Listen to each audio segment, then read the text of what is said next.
Em continuação, aqui no nosso segundo quadro, nós temos então essa revelação aqui, né? Depois das sete trombetas, dá-se início a uma sessão de sete, depois dos sete selos, dá-se início a uma sessão de sete trombetas. Essas sete trombetas, elas revelam os juízos de Deus que começarão a ser derramados sobre a terra. De certa forma, nós temos certeza que essas trombetas, à medida que elas foram sendo tocadas, essas trombetas vêm também acontecendo. Isso não é coisa para acontecer somente durante a grande tribulação. Essas coisas, de uma forma ou de outra, aconteceram já. Em maior ou em menor escala, elas já aconteceram e acontecem ainda hoje, né? Então, algumas coisas dentro dela ainda não foram totalmente cumpridas, obviamente que não, né? Como anteriormente a gente disse, quer dizer, todas as gerações, em todos os tempos, viram de alguma forma a palavra de Deus se cumprir. Só que existem muitas coisas que não se cumpriram ainda, e é óbvio que a gente percebe isso daí. Então aqui, quando ele toca a primeira trombeta, nós vemos que a saraiva, fogo misturado com sangue, queimou-se a terça parte das árvores e toda a erva verde. Isso daqui são coisas que acontecem hoje em dia, já aconteceu algumas vezes e vai acontecer também, de forma mais específica, durante a grande tribulação. Também temos aqui o segundo anjo com a sua segunda trombeta, onde o mar tornou-se em sangue e morreu a terça parte das criaturas que tinham vida no mar. De alguma maneira, nós vimos essas coisas acontecerem em algum tempo também. E a terça parte das águas tornou-se em absinto e muitos homens morreram, né, das águas porque elas se tornaram amargas. Isso daqui é coisa difícil da gente identificar, mas de certa maneira existe muita contaminação das fontes de águas e essas coisas assim. Mas eu acredito que as coisas aqui preditas nas sete trombetas são realmente, mais especificamente, guardadas para os últimos dias da grande tribulação, né? Mas que tudo isso já foi feito, né? Então aqui, ó, o quarto anjo toca a sua trombeta e foi ferida a terça parte do sol e a terça parte da lua e a terça parte das estrelas, para que a terça parte deles se escurecessem. Aqui temos o anjo do abismo, né? Quer dizer, é uma coisa que a gente entende que não aconteceu ainda, porque sobe fumo como de uma fornalha, né? E aqui ele diz assim, ó, é passado já um ai, eis que depois disso vem ainda 2 ais, né? Então, são coisas que vão acontecer também. Lembrando que eu estou fazendo esse estudo para falar a respeito da vinda de Jesus Cristo. Não tem como a gente discutir detalhes desses acontecimentos, não tem como a gente discutir. Ele é apenas uma forma organizada e, de certa forma, cronológica para os eventos finais. Por isso que eu estou passando ela dessa forma. Por exemplo, assim, o sétimo, aqui fala sobre o sexto anjo, né? Que os homens foram mortos, né, pela fumaça, pelo enxofre, e que eles não se arrependeram das suas obras. Me parece também uma coisa mais ligada ao fim do mundo. E aqui o sétimo selo, claro, ele vai dizer: os reinos do mundo vieram a ser de nosso Senhor e do seu Cristo, e ele reinará para todo sempre. Isso ao tocar a sétima trombeta. É passado o segundo ai, eis que eis que o terceiro ai cedo virá. Então a gente entende que isso ainda não aconteceu, né? Essas são aqui em cima tem as trombetas, né, que são tocadas. Olha aqui, a sétima trombeta pode ser também a última descrita pelo apóstolo Paulo em 1 Coríntios 15, 21, 52. Para se referir à ressurreição dos mortos e à transformação dos vivos para o arrebatamento e a vinda de Jesus Cristo. Então, quando diz assim, os reinos do mundo vieram a ser do nosso Senhor e seu Cristo, já é o fim do mundo, quer dizer, o mundo já está destruído, né? E esta é a sétima trombeta e também a última, da qual o apóstolo Paulo fala. que quando soar a última trombeta, os mortos ressuscitarão primeiro, e aqueles que estiverem vivos para a vinda de Cristo serão arrebatados. Portanto, há uma ligação entre a sétima trombeta do livro de Apocalipse e a última trombeta de 1 Coríntios 15, 21 a 52. E vamos passar então para o terceiro quadro. Bom, como você pode ver aqui embaixo, e eu deixei de falar disso aqui no quadro anterior, né? Que fala sobre a vigilância. Essa aqui na parte de baixo do quadro tem várias passagens bíblicas que falam sobre a vinda de Jesus Cristo. Então, antes desse daqui, esse daqui fala sobre a parábola dos dois servos, né? E antes desse tem a parábola de como foi nos dias de Noé, assim também será na vinda do Filho do Homem. Quer dizer, todas essas passagens bíblicas que falam sobre a vinda de Jesus, elas têm que estar em harmonia com tudo o que o livro de Apocalipse fala. Como pode ser que nos dias de Noé, nos últimos dias, vai estar como nos dias de Noé? Ora, veja hoje, por exemplo, pense bem no dia de hoje. Estamos vivendo agora numa pandemia mundial por causa de um vírus, né? Onde as igrejas estão sendo perseguidas, estão sendo fechadas, estão sendo forçadas a diminuir o número de membros presentes nos cultos, estão sendo forçadas a se adequar a novos horários. Quer dizer, eles só não fecham completamente a igreja porque Deus não permite. Deus não vai permitir isso. Mas existe uma grande perseguição. E apesar de toda esta desgraça que está acontecendo no mundo, mortes, terremotos, inundações e o pavor com que as pessoas andam por causa disso, usando máscara no mundo inteiro, isso no mundo inteiro, né? A economia quebrando. Se você pode olhar, se você quiser ter uma ideia do espírito, do estado espiritual das pessoas, basta abrir o Facebook, basta abrir o Instagram, basta abrir o Twitter, basta abrir essas coisas da rede social. Você vai ver a leviandade das pessoas, a frivolidade das pessoas, o despreparo dela para esses acontecimentos. As pessoas continuam, sim, como nos dias de Noé, andando, fazendo, casando, comprando, vendendo, fazendo as coisas que faziam antes. Eles não abriram os olhos, eles não estão com os olhos abertos para as coisas que estão acontecendo. Eles estão olhando para o lado errado. Eles precisam olhar para cima. Eles precisam interpretar os sinais dos tempos. Mas não estão fazendo isso. Então está acontecendo como nos dias de Noé, também faz parte dos nossos dias. Aqui fala sobre a parábola dos dois servos, do servo negligente que diz: o meu senhor tarde virá. Enquanto uns acreditam que estamos na iminência da volta de Cristo, outros estão dizendo: não, isso tudo vai passar, porque antes já existiu isso é só o princípio das dores, nada vai acontecer, tudo vai voltar ao normal e a vida vai seguir. Quando um ímpio fala isso, a gente entende por que ele fala, mas é inadmissível ver um pastor pregar uma coisa dessa, ver um crente falar uma coisa dessa, dizendo que tudo isso vai passar e vai tudo voltar ao normal, não é? Então a Bíblia diz aqui, olha: porém, se aquele mau servo disser consigo: o meu senhor tarde virá, e começar a espancar os seus conservos e a comer e a beber com os temulentos, virá o senhor daquele servo num dia em que o não espera e a hora em que ele não sabe, e separá-lo-á e destinará a sua parte com os hipócritas. Ali haverá pranto e ranger de dentes. Não importa se você não acredita que Jesus vem agora. Isso não importa. O que importa é que Deus, Jesus Cristo, desde o dia que subiu aos céus, ele disse: vigiai e orai.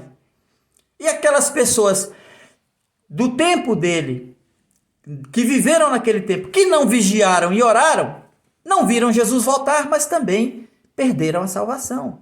Mas aqueles que ficaram esperando o Senhor, vigiando e orando, não viram Jesus voltar, mas ganharam a salvação, porque foram para o céu naquela esperança da volta de Jesus Cristo. Esta é a importância de se manter vigilante. E aqui agora nós temos nesse quadro aqui a parábola das 10 virgens, né? Que as 10 virgens prudentes e as 10 virgens loucas. Como nós sabemos, as prudentes, as virgens prudentes, são aquelas que se mantêm alertas com suas lâmpadas acesas, e as imprudentes são aquelas que vão dormir, estão nem aí, não querem ligar de nada. Para elas, Jesus só vai vir quando ele já tiver chegado. Agora eu vou correr para buscar azeite, aí não tem mais jeito. Então, como nós vimos aqui nas 7 trombetas, temos aqui nessa parte, onde tem esse quadro maior, não é? Ele revela aqui muitas coisas, como por exemplo, uma coisa que eu identifico muito com os dias de hoje, né? Aqui tem muitos eventos do livro de Apocalipse, a mulher e o dragão, a batalha no céu, o mar de vidro, né? Esse mar de vidro também nós vamos falar depois um pouco dele, né? O que tem aqui também reforça o fato de que os mortos não podem, só vão ressuscitar no final da grande tribulação. É o que esse quadrinho também diz, que só vai ressuscitar no final da grande tribulação. Esse é o mar de vidro. O mar de vidro com os remidos que venceram a besta e o seu sinal. Quer dizer, são mártires que morreram durante a grande tribulação. E que eles, então, se eles morreram durante a grande tribulação, eles ressuscitaram só depois da grande tribulação. E se nós vamos ser arrebatados só depois da ressurreição dos mortos, então, obviamente, a igreja passará pela grande tribulação. Aqui tem a besta que sobe do mar, né, que é a besta de 10 chifres. Isso está acontecendo hoje nos nossos dias, a cabeça ferida. Ai dos que habitam sobre a terra e o mar, porque o diabo desceu até vós, sabendo que pouco tempo resta. Né? E temos aqui a besta, né, o anticristo, que está aí no mundo. Aqui o sinal 666, aqui a mulher, a grande Babilônia, que será destruída, que é o sistema mundano, né, religioso e político que Deus destruirá, representa essa Babilônia.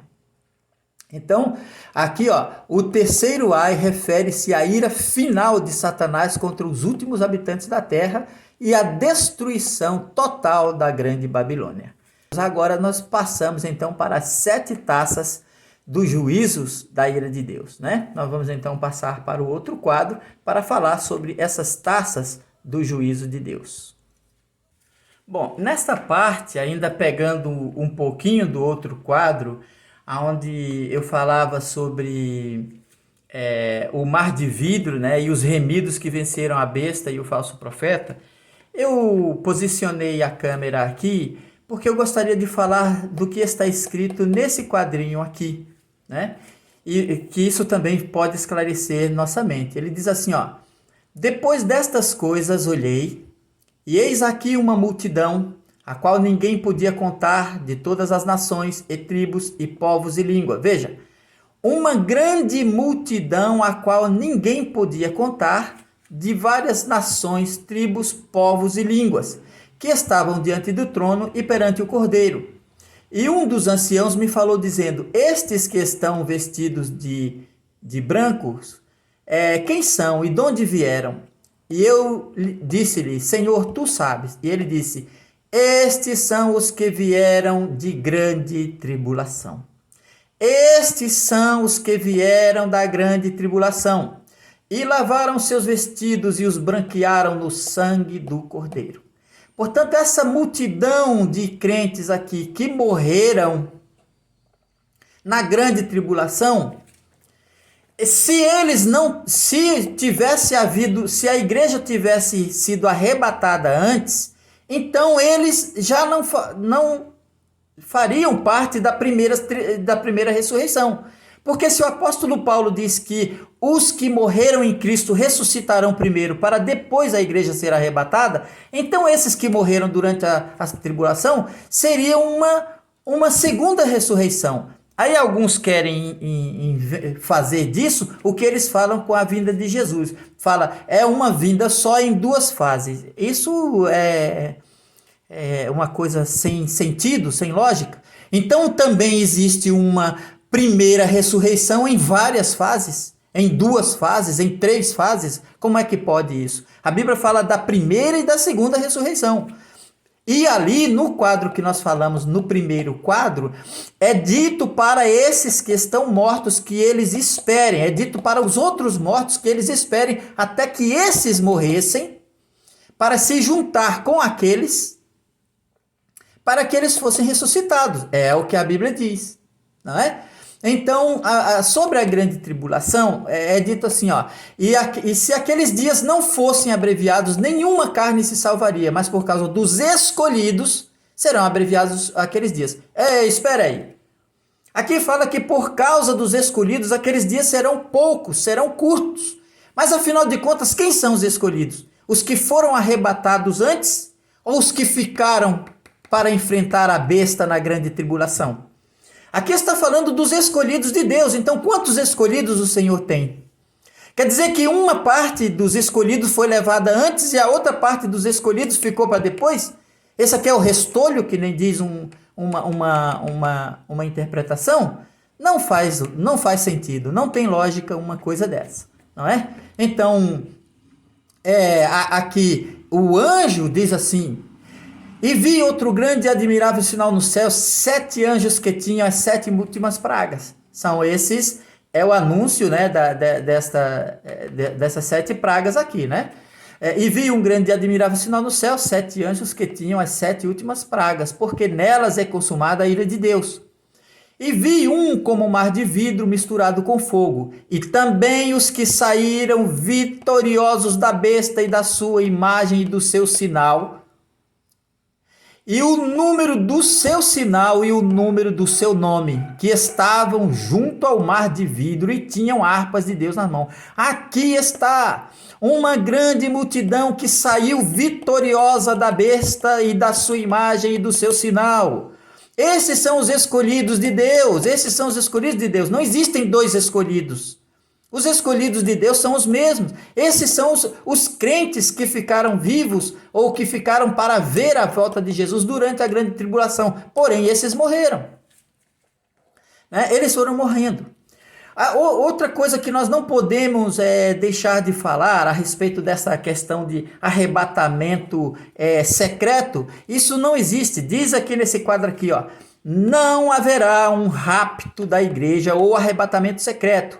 Todas as passagens bíblicas que falam da vinda de Jesus mostram que este acontecimento será indiscutivelmente visível a todos. Eis que vem com as nuvens e todo olho o verá. Não existe essa depois eu vou ler em outra parte, quando Jesus diz assim: se alguém disser, eis que ele está aqui, ou que ele está na rua, ou que está dentro de casa, não acrediteis, porque assim como o relâmpago vem do Oriente e se mostra no Ocidente, assim será a vinda do Filho do Homem. Quer dizer, todo mundo vai ver Jesus voltar, né? Mas nós vamos falar a respeito disso mais adiante. Vamos falar um pouquinho aqui das 7 trombetas, né? As 7 trombetas, é importante falar sobre isso. Então, as 7 trombetas, a primeira trombeta, né? E foi o primeiro anjo e derramou a sua salva sobre a terra e fez uma chaga maligna e má nos homens que tinham o sinal da besta e que adoravam a sua imagem. Veja só, a primeira grande praga durante a grande tribulação, durante os 3 anos e meio, vai ser essa daqui. Chagas malignas que vão estourar nos homens. Então isso é uma coisa muito séria para se pensar, né? É uma coisa muito séria. Se é chagas malignas, o que será que tem dentro deles ali, né? Então essa questão aí é muito importante diante dessa pandemia que a gente está vendo, diante dessa campanha forçada de vacinação, que eu não acho que a vacinação seja o sinal da besta, mas eu acho que é uma preparação para que a pessoa receba esse sinal, assim como é uma preparação psicológica ou alguma coisa tem a ver com o sinal da besta. Porque as pessoas hoje não podem viajar, não podem comprar, não podem vender, está se dirigindo para isso, né? Se não tiver aquela marquinha, né? da vacina, coisa desse tipo aí. Então, essa é a questão. Então, não é que seja o sinal da besta, mas tem tudo a ver com isso. O segundo anjo derramou a sua taça sobre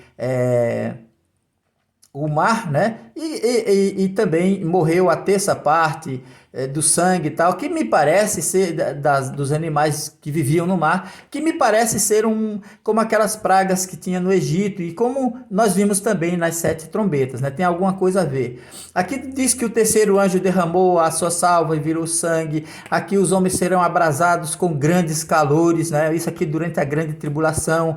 Aqui o quinto anjo derramou a sua taça sobre o trono da besta e o seu reino se fez tenebroso e eles mordiam a sua língua de dor.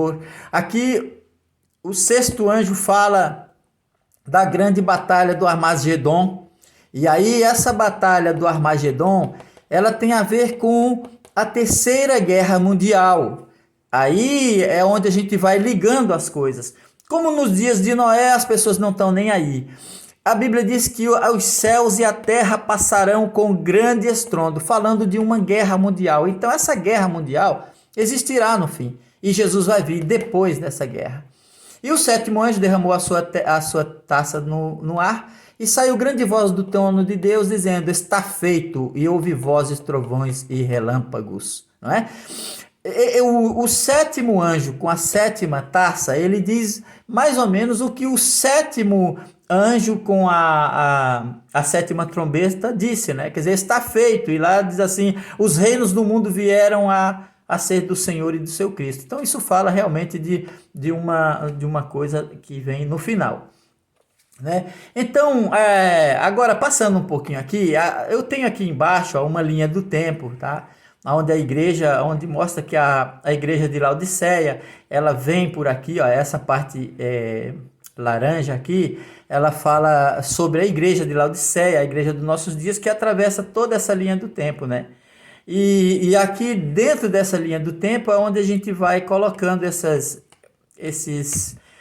quadros para explicar que isso está levando a um fim, né? Então, eu digo aqui a respeito por que as pessoas não querem querem essa história de arrebatamento secreto, é para fugir do sofrimento. Olha só o que diz aqui em Mateus 24, 9 e 14. Então vos hão de entregar para serdes atormentado e matar-vos-ão, e sereis odiado de todas as gentes por causa do meu nome. Nesse tempo muitos serão escandalizados e trair-se-ão uns aos outros, e uns aos outros se aborrecerão. E surgirão muitos falsos profetas e enganarão a muitos, e por se multiplicar a iniquidade o amor de muitos esfriará. Mas aquele que perseverar até o fim será salvo. E este evangelho do reino será pregado em todo o mundo, em testemunho a todas as gentes, então virá o fim. Essa é a nossa época. Esse é o nosso tempo. Quer dizer, por que quem é que vai ser atormentado? Quem é que vai ser morto? Quem é onde vão acontecer os escândalos? E por que seremos odiados, né? E sereis odiados por todas a gente por causa do meu nome. Hoje, com essa questão política, pelo fato da igreja estar totalmente envolvida na política, esse ódio dos governantes, esse ódio dos políticos contra os crentes, contra a igreja de Cristo, é exatamente porque ela está inserida ali dentro. Quer dizer, seremos odiados, não seremos amados. Não é agora levar uma cantora gospel lá no Faustão, uma cantora gospel na Rede Globo. O mundo não pode amar o que não é seu. O mundo vos odeia porque vocês não são do mundo. Então alguém vê as cantoras gospel na televisão, nos programas de auditório, e comemoram como se o evangelho estivesse conquistando eles. Na verdade, eles estão corrompendo o evangelho. A Bíblia diz que aquele que o mundo ama o que é seu. O mundo, se você está sendo amado pelo mundo, é porque você pertence a ele. A igreja de Cristo não pode e não deve fazer isso. Quem canta louvores a Deus Canta dentro da igreja, porque cantamos para glorificar e enaltecer o nome de Jesus Cristo. Esse negócio de louvorzão, esse negócio de ajuntamento carnal para satisfação da carne, para dançar, pular, brincar, isso é coisa do mundo, isso é coisa do mundo. É a pessoa manifestando as obras da carne. Então, se algum crente pensava escapar da grande tribulação, está aqui a prova. Nós não somos melhores do que esses crentes de Mateus 24, de 9 a 14. Nós não somos melhores do que ele. Então, nós somos mais bonitos do que os outros, né? Esses crentes que vão na primeira classe, né? Que vão ser arrebatados antes da grande tribulação, são os crentes de primeira categoria. E esses aqui que dão a vida, que morrem por Jesus Cristo, que são vencedores da besta, né, que não amaram as suas vidas até a morte, esses vão depois? Somos melhores do que ele? Eu acho que não. É uma doutrina completamente estranha aos ensinos das Escrituras.